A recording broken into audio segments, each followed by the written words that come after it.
Hello साथियों, कैसे हैं आप लोग। Good morning.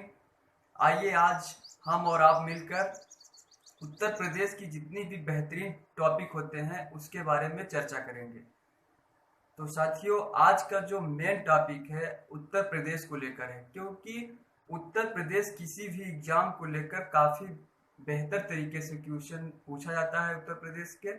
और उत्तर प्रदेश के रिलेटेड जितने भी चीज़ें हैं, आज हम आपको उससे संबंधित सारी चीज़ें बताने जा रहे हैं। अभी हाल ही में आपका जो यूपी पीसीएस का पेपर हुआ था, या जितने भी पीसीएस रैंक में जितने भी पेपर हुए थे, सभी का आया हुआ क्वेश्चन आपको बता रहे हैं। ये क्वेश्चन कहीं ना कहीं आपके जितने भी छोटे एग्जाम प्रतियोगी जो भी एग्जाम आने वाले हैं, जैसे लेखपाल हुआ या वीडीओ हुआ या कोई भी एग्जाम हुआ, उसमें जरूर पूछ सकता है। आप इसलिए पेपर वाइज क्वेश्चन तैयार करिए और आप अपने परीक्षा को पैटर्न को देखिए, ताकि आपको भी लगे कि हाँ, हमारी मतलब तैयारी कहाँ तक हुई है और आप उसी के हिसाब से तैयारी करिए। तो आइए आज का पहला क्वेश्चन आपको दिखाते हैं। देखिए साथियों, जो क्वेश्चन आया था वो यही था कि आपसे पूछा था कि गीडा, GIDA, गीडा क्या है। ऑप्शन पे आधारित था, ऑप्शन उसमें दिया हुआ था, ऐसे दिया था कि गीडा, गीडा क्या है। तो आप ये अंग्रेजी शब्द हमने लिख दिया है और बाकी ये नहीं लिखा, केवल इतना लिखा था गीडा क्या है। तो जब आप पहली बार परीक्षा में फेस करते हैं ऐसे क्वेश्चन, तो आसानी से छूट जाता है। तो आप पहले से प्रैक्टिस रखिए अपनी, और अपने क्वेश्चन को आप खुद से बनाइए और खुद से क्वेश्चन की प्रैक्टिस करिए। और जो भी आपको लगे इसमें ये सुधार होना चाहिए, उसको पेपर वाइज लेके आप तैयारी कीजिए। देखिए, गीडा जो है, GIDA, गोरखपुर औद्योगिक development authority, Gorakhpur Gorakhpur industrial development authority, Gorakhpur औद्योगिक विकास प्राधिकरण। यही ऑप्शन में आपके 4 ऑप्शन दे रखा था।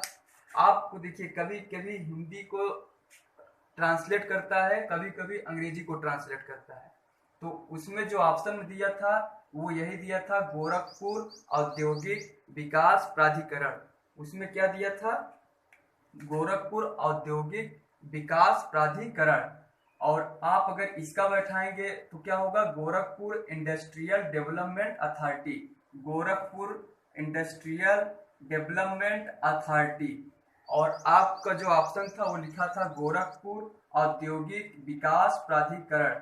डेवलपमेंट्स हो गया विकास, और अथॉरिटीज हो गया गोरखपुर इंडस्ट्रियल डेवलपमेंट अथॉरिटीज हो गया आपका प्राधिकरण, इंडस्ट्रियल्स हो गया आपका औद्योगिक, और जी से आपका क्या हो गया, गोरखपुर। तो ऐसी ऐसी चीजें होती हैं, आप रिवाइज करेंगे आपको आ जाएगा। आप अपने नोट्स में ये सारी चीजें लिखते चलिए। फिर क्वेश्चन क्या था, ये आपका क्लियर हो गया ना, गीडा क्या है। गीडा जो है, Gorakhpur industrial development authority, Gorakhpur औद्योगिक विकास प्राधिकरण है। ओके, अगला क्वेश्चन है ये, यूपी राज्य पर्यटन विकास लिमिटेड की स्थापना की गई। देखिए, जो उत्तर प्रदेश है उसमें पर्यटन विकास लिमिटेड की स्थापना की गई थी। कई बार परीक्षाओं में पूछा गया है। तो कब किया गया था, 1974 में। कब, 1974, 1974 में उत्तर प्रदेश राज्य पर्यटन विकास लिमिटेड की स्थापना 1974 में किया गया था। फिर क्वेश्चन था, रोजगार की दृष्टि से उत्तर प्रदेश का सबसे बड़ा उद्योग है। देखिए, रोजगार की दृष्टि से हमारे उत्तर प्रदेश का सबसे बड़ा उद्योग कृषि उद्योग है। लेकिन कभी कभी आपके ऑप्शन में कृषि नहीं देता है, दूसरे नंबर का उद्योग दे देता है, तो वो है हथकरघा उद्योग और फिर सूती वस्त्र उद्योग।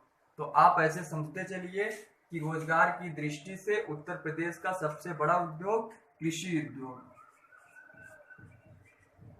कृषि उद्योग। फिर था क्वेश्चन, उत्तर प्रदेश में सबसे अधिक कर्मचारी, जो हमारे कर्मचारी हैं वो किस क्षेत्र में सबसे ज्यादा नियोजित हैं। उत्तर प्रदेश में जो सबसे अधिक कर्मचारी नियोजित हैं वो भी कृषि क्षेत्र में ही है। कृषि क्षेत्र में सबसे ज्यादा कर्मचारी जो है वो नियोजित हैं उत्तर प्रदेश में। ये भी क्या होगा, कृषि क्षेत्र।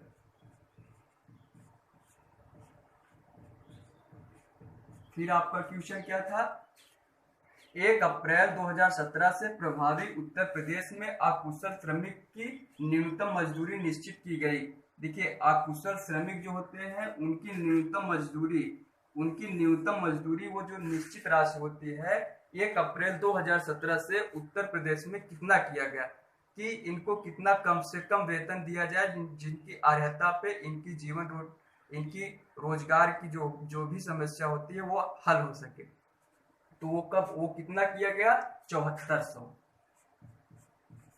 सबसे कम मान वेतन जो है 7400 इनको निश्चित किया गया। 1 अप्रैल 2017 से प्रभावी उत्तर प्रदेश में अकुशल श्रमिक की न्यूनतम मजदूरी निश्चित की गई 7400।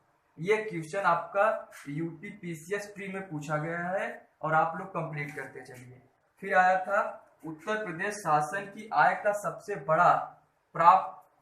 बड़ा भाग जो होता है वो प्राप्त होता है, ऑप्शन में दिया था वाणिज्य कर और व्यापार कर, सामान जितने भी टैक्स थे उसको दे दिया था। और आपसे यही पूछ रखा था कि उत्तर प्रदेश शासन की आय का सबसे बड़ा भाग प्राप्त होता है। तो सबसे बड़ा जो भाग प्राप्त होता है आप इसको याद कर लीजिए, वाणिज्य कर से। इससे वाणिज्य कर।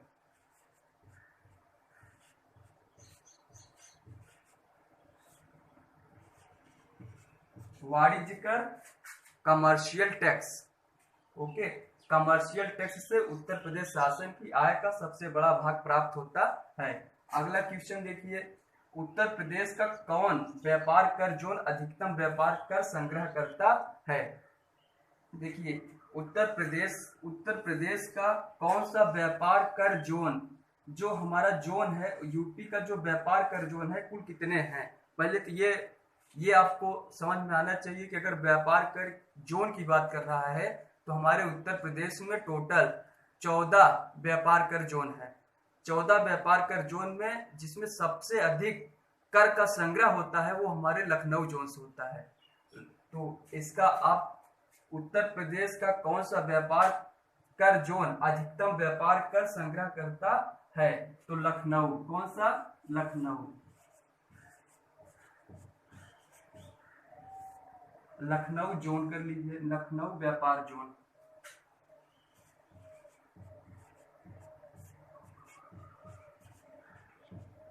टोटल जो जोन है हमारे, कुल व्यापार जोन कितने हैं, कुल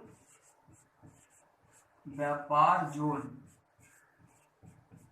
14 है। टोटल व्यापार जोन की संख्या कितनी है, 14। तो ऐसे क्वेश्चन आपसे लगातार पूछा जा रहा है। आप क्वेश्चन पे अपनी जो भी पकड़ है उसको बनाए रखिए।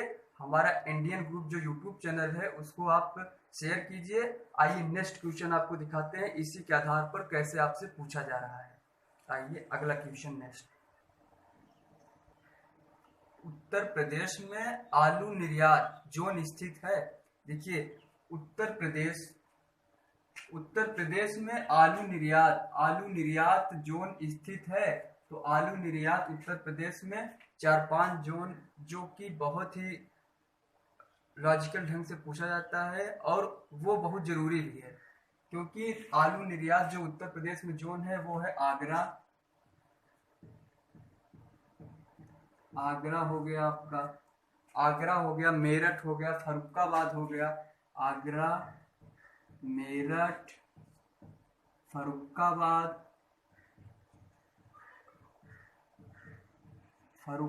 हो गया और कन्नौज हो गया।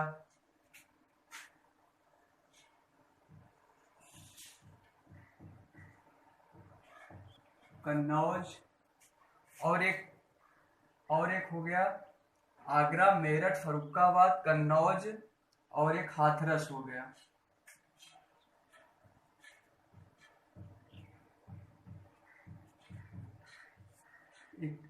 देखिए, ये जो निर्यात जोन है बहुत इंपॉर्टेंट है। उत्तर प्रदेश में आलू निर्यात जोन के आपको ऑप्शन देके पूछा जाता है इतने जोन तो आपको कंप्लीट याद ही करना पड़ेगा, ये आलू निर्यात जोन जो कि बेहद ही जरूरी है।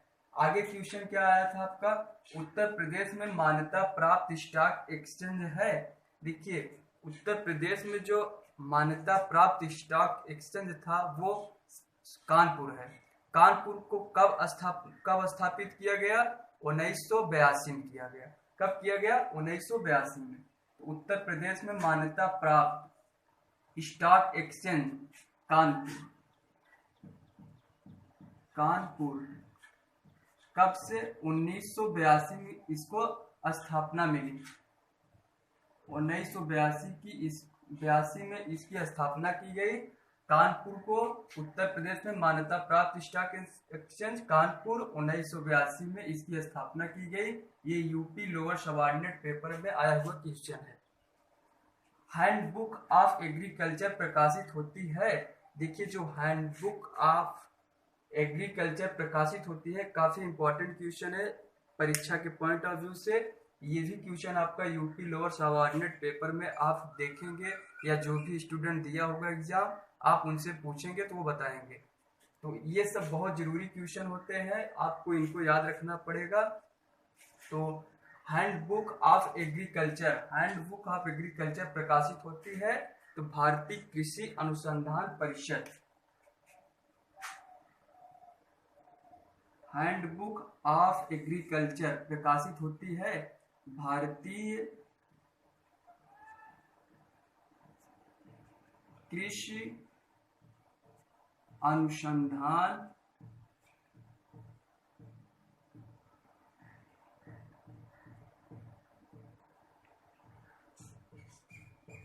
परिषद। देखिए हैंडबुक ऑफ एग्रीकल्चर जो प्रकाशित होती है वो भारतीय कृषि अनुसंधान परिषद द्वारा इसको प्रकाशित किया जाता है। भारतीय कृषि अनुसंधान परिषद द्वारा हैंडबुक ऑफ एग्रीकल्चर प्रकाशित होता है। आगे क्या था, उत्तर प्रदेश में मूल्यवर्धित कर वैट लागू हुआ। देखिए जो हमारा मूल्यवर्धित कर वैट है वो उत्तर प्रदेश में लागू हुआ। इसमें आपको डेट आपको याद रखना था, ऑप्शन में दिया था लेकिन हम आपको लिखवा दे रहे हैं, आप इसकी डेट याद रखिए। इसको आप ऑप्शन से पकड़ेंगे लेकिन इतना करीबी ऑप्शन दिया था, 1 जनवरी 2008, 1 जनवरी 2009 और कभी कभी 2008, कभी कभी 2009, लेकिन आपको डेट इसका आप याद कर लीजिए।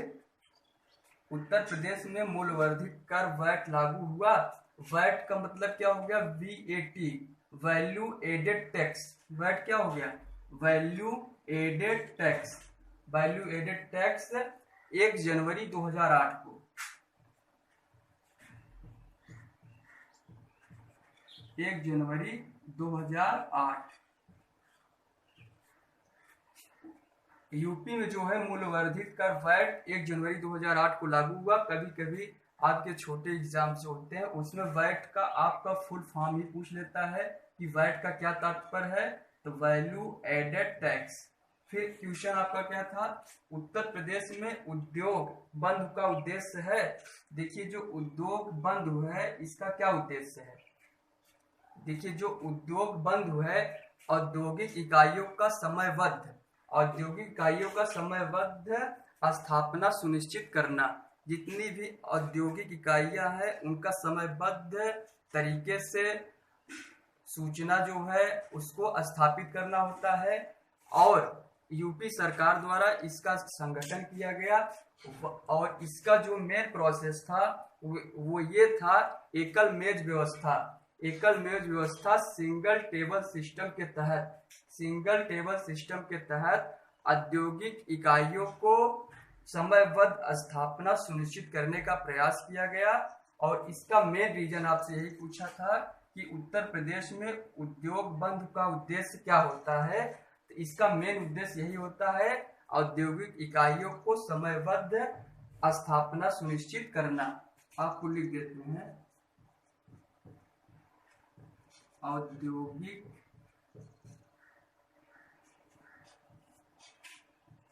इकाइयों, औद्योगिक इकाइयों की समयबद्ध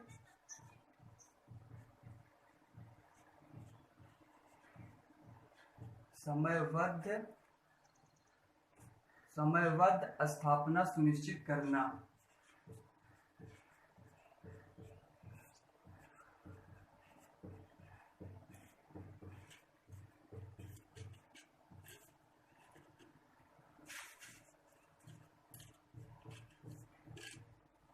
देखिए, उत्तर प्रदेश में उद्योग बंधु का उद्देश्य है औद्योगिक इकाइयों की समयबद्ध स्थापना सुनिश्चित करना।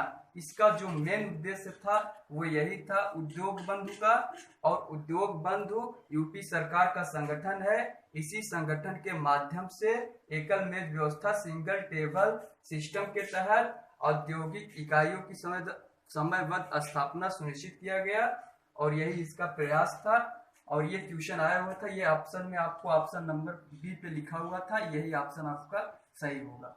आप सभी क्वेश्चन को एक बार देख लीजिए और अच्छे से तैयारी करिए और जो भी क्वेश्चन हो आप कमेंट बॉक्स में लिख के भेज सकते हैं।